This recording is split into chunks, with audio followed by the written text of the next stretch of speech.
Many of us have dreams that we want to see come true. That is great. The ability to have hope and dream big dreams is fundamental to our humanity, but it's also very important to remember that to make our dream into a reality, you will need a plan of action, sustained funding, and ongoing training to be successful. Often hear people speak of seeing their success or manifesting their future. That's very aspirational. Today we're going to talk to someone who understands what it means to dream, also how to go from a dream to having a plan to confront every challenge that may come your way. When I had a dream to create what is now STEM Nola, I turned to my friend Sevetri Wilson to get this organization started and keep it going. Sevetri is the founder and CEO of Resilia. Her company uses a SaaS technology platform to help nonprofits like mine with many important things like strategic planning, technical assistance, and coaching. Today, with her help, we are successful and growing, but guess what? So is she.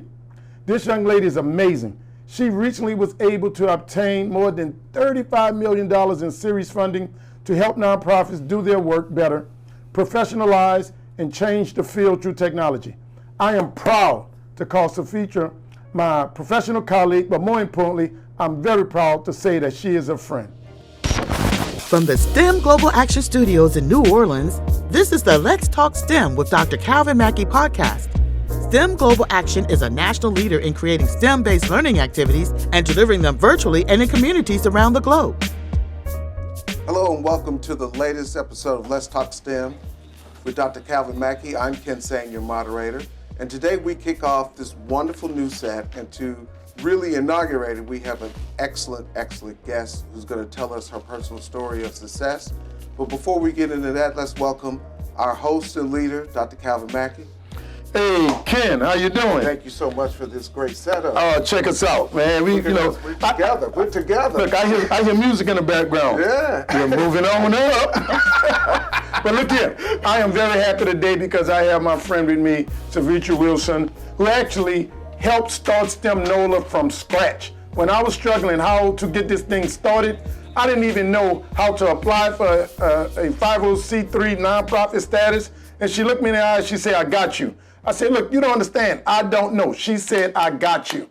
From that point, STEM Nola has grown, but more importantly, she said, I got you, and then built a platform so that she'll have the entire nation. So I want to get started because I want her to be able to tell her story of how she's done the great things that she's done. Sevetri, welcome to Let's Talk STEM with Dr. Calvin Mackie. Thank you for having me. Excited to be here. Thank you so much for being here. So, Sevetri, tell us about who you are, a little bit about yourself, but specifically, let's talk about Resilia, how you started it, and what you're doing. Yes. So I actually started my journey in the nonprofit space. So right out of college, I worked for CASA, Court-Appointed Special Advocates for children who have been essentially in and out of foster care. And through that work, I started getting introduced to other individuals who were in philanthropy and community foundations, individuals that wanted me to help them with their nonprofits and to really get their missions and programs going. And so from there, I created Solid Ground Innovations, my first company, and we were a nonprofit management and consultancy agency. And I started working with nonprofits, acting as their back office, helping them start their nonprofits, ensuring that they were set up properly to really get going. And then I also worked with large funders, so like Kellogg Foundation and others, to essentially provide capacity support or technical assistance to their grantees. So resources beyond that monetary grant to ensure they were successful. And so as we were growing as a company, I started to realize that, man, technology is disrupting like everything around us. And so the work that we were doing, although we knew that we would come in and we would bring capacity support, the likelihood of that work continuing without us was very rare. So I was like, okay, how can we use technology to, one, deliver capacity on demand, to create a continuum of service, so even if we left, the work wouldn't stop, and that's what gave rise to what is now Resilia. So we essentially productized our services. Very good, very good. So Doc alluded to the fact that you helped him when he helped start STEM Nola. Tell us what that was like. Tell us what that means. So, I mean, I remember the day. I remember the day. We were sitting in, I forget whose office. Ike Spears. So I was coming to meet with Congressman Richmond, and you were there, and you were talking about how you got to get me, I'm trying to get this nonprofit off the ground. And so we actually not intentionally crossed each other's paths, and he was telling me about STEM Nola and what he was trying to build. And I was like, oh, yeah, I can help you with that. And that's essentially how it got started. That's how many Calvin Mackie stories get started. He was in the right place at the right time. I don't know. I was there arguing with the congressman. I walked in on that meeting, and he and I was like, bam, bam, bam. And she was like, I can do that for you. And he was like, won't you get it done? And I wasn't even hearing her because she kept saying, I will do it, right? And then she said, I'll do it for free. I'm like, what's your name? Let's go. It's a very, very similar story. So tell us why it's so important that people, what I'm trying to say is that many people, whether they're in corporations or particularly in the nonprofit sector, they're focused on their mission. Mm-hmm. So tell us the importance of being able to implement things like strategic planning, budgeting, what you were talking about, capacity building. Right. What are those actual things that your company helps serve? And then how do you include technology in that? Yes, and so as I mentioned, we were working as consultants, kind of helping with the back office and bringing capacity to those various areas. Mm-hmm. And so I saw an opportunity to say, okay, how can we deliver this through technology and essentially make it like on demand to nonprofits and to their entire team? Because what we found was, as consultants, it was always hard to get everyone on the same calendar, get everyone in the same room, on the same page. People come and go, right? And so oftentimes that knowledge leaves with them. That's right. And so how do you contain that? And we found that the best way to be able to deliver it would be through technology. Mm-hmm. And so now nonprofits say they wanted to do a course on fundraising. Whereas we used to go in and do these webinars in person and try to deliver this information, they can literally be sitting at home on Sunday, they'll have nothing to do at 2 o'clock and have access to it 24/7, right? If they want coaching related to, they're applying for a grant and they just want somebody to review it or to give pointers related to what they're submitting, they can actually access coaching from one of our success team members. And so we essentially are now driving that through the platform. And so they come online, they literally can set up a coaching call, see all the times that are available, schedule something that aligns with their calendar, and have a one-on-one session. They have access to budgeting tools, to creating Excel sheets and spreadsheets with their funders. You name it, we have thought about how do we take this and deliver it through software. So the use of technology actually makes their work and their job easier. Correct. Okay, very good. And it's very important that work is made more efficient and that work is accessible to many nonprofits, because most nonprofit founders, as Ken alluded, is mission focused. And a lot of times they forget or overlook the compliance part of the things that will give them sustainability over time. Right. So thank you for that. But I've been able to watch your journey. I remember when you was Solid Ground Innovations. I mean, that's when you helped us. And then you was telling me about, this idea. Take us through the journey, because you went from angel funding. I remember when you got the first round, like right. $8 million. Now to see where you are now is absolutely amazing. I think the public deserves to know the entire journey. Yes. Because they used to tell me all the time, people see the glory, but they don't know the story. You got a story. Yes, I definitely do. Solid Ground, we were bootstrapped, so we never raised any capital for the company. And so when I had the idea for Resilia, I was actually talking to my marketing director at the time about this idea for Resilia. Then it was actually called Exempt Me Now, because we were doing the simple process of helping people incorporate and file for exemption, right, to become a nonprofit. Mm-hmm. We would evolve to the strategic planning and these other features much later. But when we were Exempt Me Now, we went out to raise our pre-seed round. And our pre-seed round, because Solid Ground, my first company, had success, I kind of was able to convince local business people to invest in this concept or idea for what was Exempt Me Now. But even with that regard, I had listened to my marketing director. He said, oh, I have a buddy that I went to Stanford with that's in the Bay Area. He's an engineer. He can help you bring this idea to life. Because one thing that's important to note is that I'm a non-technical founder. And so that basically means I don't know how to code, right? I can't actually build what my vision was. So I had to take a vision and then go find engineers to actually build it, which is actually very difficult. So oftentimes you'll get into tech and people say, oh, you need to go find a technical co-founder because you have to build the thing, right? Which makes them Nola very important. There it is. But they weren't having, when I was a kid, no one was teaching me how to code. I was like, man, I wish somebody would have taught me this because it would have put me so far ahead. That's right. When I started my company. But nevertheless, we had to make do with what we had. And so I went out to the Bay Area, and over 5 days, a friend of mine who became my technical consultant, Ishmael, helped me build the specifications deck and wireframes. So basically a business plan for what I wanted to do, and he sketched out what would be like the frames, right? So what the actual online site would look like, where people would come to. And so I brought that back to Louisiana. I kind of sat on it for a while. But then I started looking and searching for engineers, originally hiring a dev shop, so a development shop of engineers who could help me build a MVP, which essentially is a minimal viable product. So that's that thing that it may not be perfect, it may be far from perfect, but can you get people to use it? It's a demonstration project. Exactly. I want to demonstrate to you what I'm trying to tell you. I'm going to show you. And so we got that done and into market, and so we started utilizing that to bring on customers. And so from there to the pre-seed round, $400,000, that kind of got me in that good position to be able to at least have an MVP model to start bringing on initial customers. And then we raised a seed round of $2 million, which is one of the hardest rounds to raise. That's right. Because although I was able to raise the $400,000 in Louisiana, it was actually very difficult to find $2 million in Louisiana. And so we kind of made the difference was that I was actually pitching at New Orleans Entrepreneur Week, so NOE.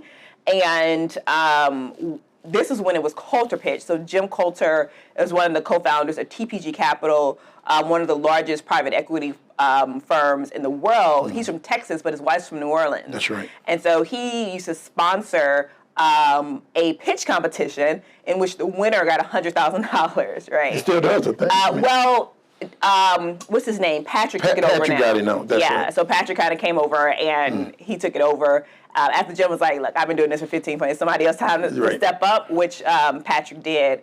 And so in that process, they give you like mentors that help you guide your pitch, right? So they help you ensure you have everything in the presentation so you pitch effectively and ultimately can win. And so I was working, one of the guys on my team was Tim Milliken, who was an investor at TPG. And I ended up losing the pitch competition, by the way. And I was like, man, I killed it, right? But in that moment, I didn't win. And so I followed up with everyone who had helped me with an email saying, sorry guys, didn't make it to the top, but thank you for your time. And Tim responded and was like, oh, when you're ever in the Bay, I thought your business idea was really good, like look me up. So months and months passed. I'm trying to raise this money for the seed round, struggling, about to be out of gas completely. Didn't think it was going to happen. And I was like, all right, I need this last ditch effort. I'm about to go to the Bay for this conference. And something made me message Tim to let him know I was going to be in town. Now, Tim's one of the largest private equity investors out there. He does major acquisitions. And I didn't think he was going to respond, but he did, and we ended up getting lunch. And he said, oh, I'm going to write you an angel check into the round. And because of his name on my cap table, and he put in $25,000. Because of his name on my cap table, I was able to raise the rest of the $2 million, right, that I needed to finish our seed round. And then we ended up raising a Series A about a year and a half later, about $8.9 million. And then recently, 2 years after that, we just closed on our Series B of $35 million, which has seen collectively about $50 million invested into the company. That's absolutely so a couple of things. You said his name on your cap table opened the doors. really his name on your cap table. It wasn't the amount of money, but the validation that this is something he believes in. Right, and he was like, use my name, right? You can use my name to go raise more money. And because he had essentially stamped the company, it gave confidence to other investors to do the same. Now, what that speaks to is access. A lot of times, people like you and me and other founders and innovators out there, people of color, people coming from low-income, low-resource communities that didn't grow up in that ecosystem. Right, like me. Yes. Those are the doors that are not open to us. No. And I always tell founders, they ask me like, oh, how do you access these doors? And I always say it's about like showing up and following up. And I think those two things are really important and crucial because I could not have sent that email, right, after I lost the pitch competition. And then when I thought about going to the Bay Area, I could have not followed up with him to see if he would meet with me when I was in the Bay. And so all those things, all those steps actually mattered for the outcome. But you said something. It's about showing up, right? And a lot of young people, when they come to me, even with me, with STEM Nola, I mean, STEM Nola, we started, we were mom and pop, and Propeller had this accelerator, and I applied to be an accelerator. Everybody like, Mackie, you got a PhD. Why would you apply to be an accelerator, right? Because if you ain't at the table, you at the menu, right? Exactly. I didn't know the ecosystem. I applied to be an accelerator. Now, granted, after a week in accelerator, like, you can teach this sucker. It didn't matter, but I was in the accelerator. So we won demo day, and when we won demo day, that opened the doors for us to participate in a national accelerator called Civic X. Again, by participating in Civic X accelerator, we did 8 weeks of training. Every week we're in a different city. We did the Bay, we did New York, we did this final pitch in Atlanta. And sure and behold, out of the 2,500 companies they interviewed, they brought 12 in person to compete. And we won $50,000. Now, if I wouldn't have shown up locally in this accelerator, everybody said I was overqualified for. Now, I'm trying to explain to them, it's not about me being overqualified. Right. It's about the fact of getting into this wheelhouse where these type of decisions are made, money is given out, and these doors are open for you so people can see you. Yeah, you open up the access, right? We opened up the access. But one thing I want to put out there, and you guys tell me if I'm wrong. That you wrong. But go ahead. Can I try first? But you both talked about showing up and follow up. But isn't there a middle part where you have to show up with a plan that is feasible and viable? Yes. And then follow up on your plan? Yes. Because the people who bought into both of you all, they may have been captivated by your personalities, but they bought your plan, right? Correct. So that's where your dream and your vision has to come into something that's concrete. Yes. I mean, you didn't raise $50 million you didn't sit in front of these people and tell them your vision. No, I had to showed them a execute. plan. Right. And something Alfred Edmond, who has been from the editor-in-chief to EVP over at Enterprise, something that he always says is that people will invest in you, but eventually they're going to return on their investment. And whether that's their time, their energy, their money, whatever it is. And it basically is saying that you have to do what you said you were going to do. There you go. And I think that's also a big portion on it, your ability to actually execute the plan. And showing up with a plan. I mean, we live in a day and time now where everybody believes they're a founder because they get on Instagram and, and put a picture and say, I got a business ID and I'm a founder, right? But it's another thing to show up with it with a well thought out plan that's been scrutinized again. But that's why you got to show up in places. You got to be willing to take criticism from people who otherwise you want to put yourself in a position so your plan can be blown apart, right? So when you do meet the people that have the access, you already know the questions, right? Because you've heard them 100 times. But something you said I want to get to because this speaks to STEM Nola. You said, you're not a technical founder in the sense that you don't have a technical background, so you had to go out and hire a dev team, a team of engineers.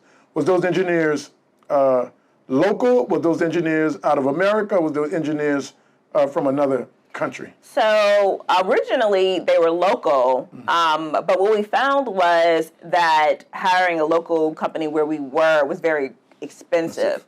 And so what I did was that individual who had put my original like business plan together, which we call it a specifications deck in our space, I went back to him and was like, you know, I'm interested in you kind of coming on and consulting and helping me with offshore devs, right? And so he actually put together a team of offshore developers and engineers for me, which allowed me to like save costs. And so I was essentially able to access those engineers as if they were part of like my full-time team for like a fraction of the cost. And because I'm non-technical, what is like a cheat sheet move for anybody out there thinking about a tech company and they don't know anything about coding or actually building it. Oftentimes I find that non-technical founders try to directly hire the engineer and they're trying to work with the engineer, but you literally cannot hold them accountable because you don't know the deadline keeps getting missed. You don't know if they're building what you've asked them to. But by hiring a middle person that they are reporting to you, they can actually hold the engineers accountable. And so that's how I was able to successfully build a tech company early on before I brought on my CTO, is because I hired that middle person and they kept the engineers accountable. You said Offshore Dev Team. Where were they from? I'm trying to go. So ironically, my first dev team was from Ukraine. Wow. And so, you know, it's interesting because I was just telling someone this story because we were talking about like the war that's happening now there. And everyone's kind of supporting Ukraine. But when I was hiring in Ukraine and I was trying to send a wire over there, my bank would not send it. So I had to send the money to my friend in California to get him to send it through his bank because my New Orleans bank would not send that money over to Ukraine. Hey, yo, hey, FBI. Everything was legit. Silicon Valley Bank sent it. Right. But, you know, I'm speaking of that because we spend a lot of time at STEM Nola engaging the entire community. And we engage the entire community because, one, we want more of our young people to aspire and believe that they can be you and build something that the world's never seen before. But at the same time, we have to convince the parents in the community that is possible. You know, and I start off usually by saying, right now there's a little kid in India. Usually when I'm talking to families, I say, right now there's a little kid in India, a little kid in China, studying under the cloak of darkness, still a candle, preparing for the day to kick your children behinds, and it's not even personal. And that's why it's very important to have organizations like STEM Nola engaging kids from cradle to career so they can get the coding that they need. Right. So coding can become almost like a second language, right? You know your English, you might know some Spanish, but we definitely have to know coding. Yeah. Because our ability to code would allow us to create these ideas in our head and create an economy for ourselves. I agree. I always think about when I was growing up, and I don't think it's even the case today, like everybody took typing. That's right. Like everybody took typing, learned how to type. I feel that that's how coding should be in schools. Like when you get to a certain grade, you take these coding classes and you learn how to code. but here's the deal, right? And I believe, you know, innovation happened at the intersectionality of things, right? You was Exempt Me Now nonprofit and this tech platform, you brought them together.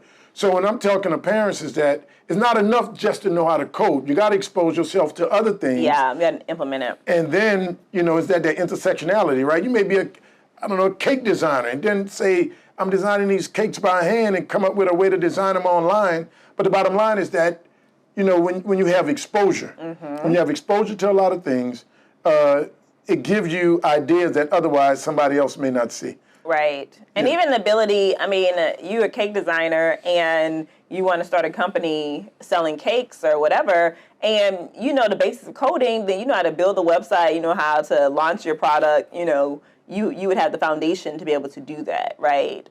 Versus trying to figure it out along the way. And so I think it definitely puts you one step ahead, or 2, 3, 4 steps ahead. Right. Now, before we go, you know, you've raised upward of $50 million, and I don't want anybody to think it's been easy. No. You know, and we've seen all the challenges. I mean, even at STEM Nola, we see the barriers to access to funding so that we can engage kids in this type of proposition so that they can be there. So I can only imagine that you had serious challenges, one as a woman, two as an African-American woman, as an African-American woman who's without a non-tech background. I mean, that raised the bar. And from the South. And from the South. That was a knock too. No, we need to give her a trophy. You know what I mean? I think she got her trophy. Right. Oh, yeah, she got 50 million. Yeah. I need a trophy. So can you just talk about some of the challenges? Yes. So you definitely named them. So for me, being a woman in tech, non-technical, also a solo founder, right? Also from the South. Now, even you'll have the CEO Waiter who sold and said that his Cajun stuff going down to Silicon Valley trying to raise money, they look at him like, what did you just say? Like, I don't even understand what you're telling me right now. So if he, as a white man from the South, had issues raising, you can imagine what issues that we face and what we have. And absolutely, when we went to raise money, although like that initial $400,000 where I had essentially influence people because they had saw my prior performance, and they were like, okay, yeah, I think you could probably build this again. But then $2 million and on, particularly being a woman, a Black founder, you had to put up so much traction in a way that others don't have to show, right, to raise the same amount of funding, if not much, much more. And so we come in with it with this mindset that we have to be so much better, we have to run so much faster because we do. And we have to have such a convincing argument about why we should get the investment, even if we're like literally putting up millions of dollars in ARR. That's right. It's like, but maybe that was a fluke, or maybe you got lucky. And I had investors tell me everything from, do you know what is expected of you in this next journey? I'm like, we always know what is expected of us. We always know what's expected. Before we even get the money, we know what's expected. Like, we know that we're going to be scrutinized more, that we're going to be challenged more. We know we have to show up more. So, we want you to ensure you have the right people around you, right mentors, as if those things don't exist in our community. That's you know right. what I mean? Exactly. Like, we have to like just put our arms around you. And so just the perception, right, is a lot different. And so you're trying to overcome all these barriers while also building and scaling a company. And so I think that's like tremendously challenging for particularly Black founders, even more so for Black women founders. Like Q3 of this year, TechCrunch did a report, and I think of the billions and billions of dollars deployed, about 182 million went to Black founders. That's right. 35 million that was to me. That's right. So when we talk about what was promised in 2020, and at the height of that, we have regressed almost back. We have regressed In 18 months. to pre-2020 numbers when social justice called for many people to give all these large commitments, right? And so we knowing what is in front of us should make us understand how much more we have to be better positioned, right, to be able to combat it all. So, okay, here I am. I'm a young lady in high school, all right? And I'm watching this, and I'm looking at you, and I'm like, that can be me one day. What would you tell yourself, going back, you that young lady sitting in high school, knowing what you know now, what would you tell that young lady? So I would say the people around you, your mentors, showing up to programs, right, like STEM Nola, trying to build like that early access to like what you have availability to, right? And then asking people. Oftentimes, I think you're in high school, you don't know all you can do, right? You don't know all your voice can get you, and so you just don't say anything. And I remember being in high school, going to my guidance counselors and saying, any scholarships, right? Because my mom was making $28,000 a year working at Kmart. I knew she wasn't sending us to college, right, on her check. So I was very in tune to like, I need to get scholarships. And so I would go ask my guidance counselor for all the scholarship things that had came in, right? And so she would send me those, and she started just sending them to me without me asking. At some point, I started to apply for those, and I ended up getting like the Bill and Melinda Gates Scholarship, which was one of the largest scholarships for college students in the world at the time. And it's like, you don't know what you don't know. So you have to ask. You have to figure out, how do I put the things around me that I'm interested in so that I can actually start to learn them and gain the knowledge, right? Because you're going to just be so far ahead, right? Just by gaining that information. Right. So that's, I was often told, if you want to know how you ended up where you are today, look at the 5 people you hung out with 5 years ago. If you want to know where you're going to end up 5 years from now, look at the 5 people you're hanging out with now. And speaking on that access piece, in the last, 5 to 6 years, STEM Nola has skyrocketed in terms of our growth and things like that. And it's because I began to surround myself with more people who otherwise could pour into, my shortcomings. Right. You keep saying, you're non-technical founder. Well, I was a technical founder. By being a technical founder, hell, I didn't know anything else, right? Yeah. That's why I needed you, right? I didn't even know how to write this application. What are you talking about? All that stuff was so confusing. So we want to tell SEVITRI, thank you from the bottom of our heart. I mean, in the last 9 years, STEM Nola, we've been able to engage over 100,000 young people, over 20,000 families. We've been able to generate over $15 million in revenue. And to be honest, I don't know if we would be sitting here today if not for Sevetri Wilson. So she not only talked the talk, she walked the walk. And when I say walk the walk, it's one thing to raise $50 million for your own company.